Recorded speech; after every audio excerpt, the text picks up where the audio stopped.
नमस्कार दोस्तों, मैं आपके साथ कवि देवेंद्र शर्मा। आप देख रहे हैं नवस्वर जागरण। दोस्तों, आज मैं ऐसी शख्सियत के साथ हूं जो किसी परिचय के मोहताज नहीं है। पूरन लाल लोधी जी, इनका मैं थोड़ा सा परिचय देना चाहूंगा, क्योंकि हालांकि उनसे भी परिचय लेंगे। ये अटरिया सीवीगंज में रहते हैं और मूल निवासी जो है ये जटपुरा उर्फ मुगलपुर, ये फतेहगंज पश्चिमी मीरगंज बरेली में पड़ता है। आइए उनसे मुलाकात करते हैं, उनसे कुछ चर्चा करेंगे। तो आपका बहुत बहुत स्वागत है नवस्वर जागरण में। बिल्कुल, धन्यवाद देवेंद्र जी। तो आपका राजनीतिक सफर कैसा रहा, कैसे आपने राजनीति शुरू करी, ये थोड़ा सा हमारे दर्शकों को बताएं कि राजनीति कब से आपने शुरू की, किस अवस्था, आपकी उम्र की क्या अवस्था थी और क्या क्या संघर्ष उसमें आए। और 1989 के घटनाक्रम का मैं कार्यकर्ता हूँ।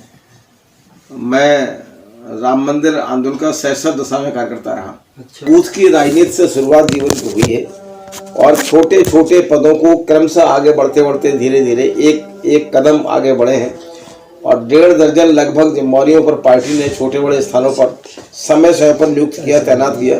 उन सभी पर मैंने अपनी सहभागिता सुनिश्चित की। मैं संगठन पक्ष का कार्यकर्ता लगभग 2.5 दशक से हूँ। तो 2.5 दशक से संगठन पक्ष की राजनीति करते करते चुनाव में संगठनात्मक पक्षों की जानकारी, चुनावी पक्षों की जानकारी, प्रबंधन पक्षों की जानकारी, नेतृत्व की क्षमताएं, इन सब चीजों से आगे बढ़ते बढ़ते लंबे समय बाद मेरा मन लगातार बोलता है कि लोक कल्याण का काम करना है, जन सेवा करनी है। तो जन सेवा और लोक का कल्याण हमारे पास संवैधानिक शक्तियों का अंतर्निहित होना जरूरी है। तो संवैधानिक शक्तियों का अंतर जो निहित करने की बात है, इसका मार्ग है चुनाव। चुनाव में जाएंगे तो विधानसभा, विधान परिषद, कुछ भी चुनाव होते हैं तो संवैधानिक शक्तियों से हम जन सेवा कर पाएंगे।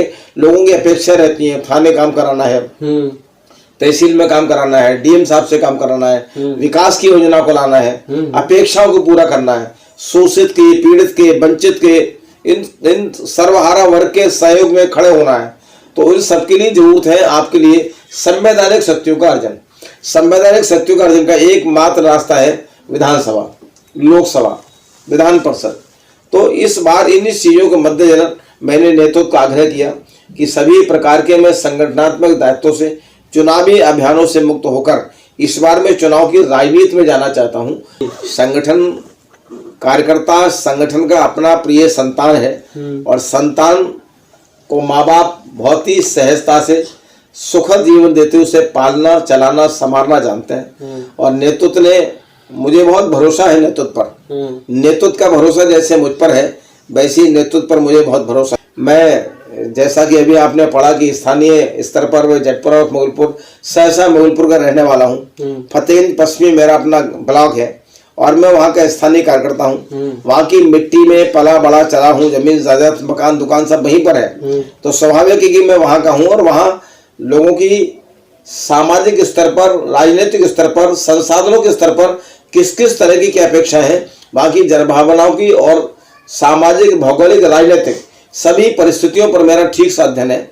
एक लंबा समय हो गया जातीयता की राजनीति में, लंबा समय हो गया क्षेत्रवाद की राजनीति में, लंबा समय हो गया वर्गवाद की राजनीति में। लोग इससे ऊपर निकलना चाहते हैं। लोग वहां खड़े होना नहीं चाहते कि ये हमारी बिरादरी का व्यक्ति है। लोग वहां खड़े होना चाहते हैं जहां से उनकी अगली पीढ़ी को खड़े होने का रास्ता मिले, जहां से लोगों को लगे कि हम नई मंजिल की ओर एक कदम आगे बढ़ जाएंगे।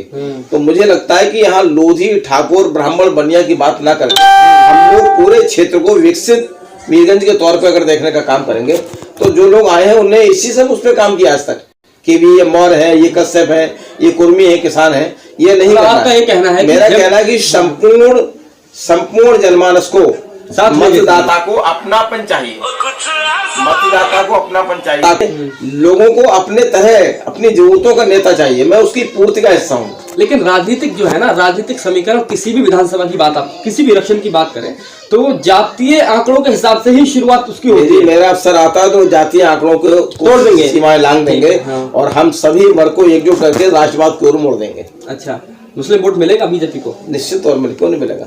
हम मुस्लिमों से क्या वोट देने की अपेक्षा करते हैं? अगर हम मुस्लिमों से वोट देने की अपेक्षा करेंगे तो वो हमें वोट देंगे। उनको हम ये कह करके क्यों अलग करना चाहते हैं कि हमें नहीं मिलेगा? मिलेगा। कबीर दास भी यहीं के थे, रहीम जी भी यहीं के थे, रसकार भी यहीं के थे, कलाम भी यहीं के थे। ये सब हमारे थे, तो जो आज मौजूद है वो भी हमारे हैं। आपकी विचारधारा अगर ऐसी सबका साथ, सबका साथ, सबका विकास, सबका विश्वास, यही लोकतंत्र है, डेमोक्रेसी। इसमें मुस्लिम शामिल हैं। बिल्कुल मुस्लिम 1 लाख समथिंग 90,000 1 लाख के करीब जो मतदाता विलेज में निवास करता है, वो सरकार की जन योजनाओं का हिस्सा है। वो लाभार्थी है। जिसके घर में चूल्हा गया है उसे सरकार को वोट देना चाहिए।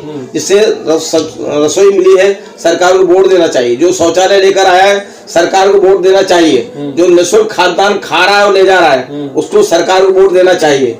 तो हमारी योजनाएं ही समग्र मतदाता को लाभ देने का काम करती है।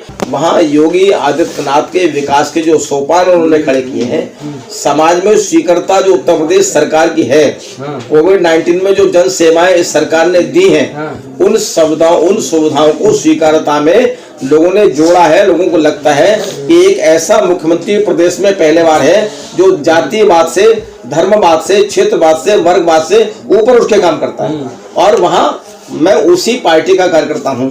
तो हमें उसको मिलकर के ऊपर जब हम काम करेंगे तो सारे लोग हमारे हैं और हम सबके हैं। सब मेरे हैं, मैं सबका हूँ। जो फिरका परिस्थिति राजनीति करेंगे वो अब इस देश में और प्रदेश में स्थिरता के तौर पर खड़े नहीं हो पाएंगे। ये बात बेबाक तरीके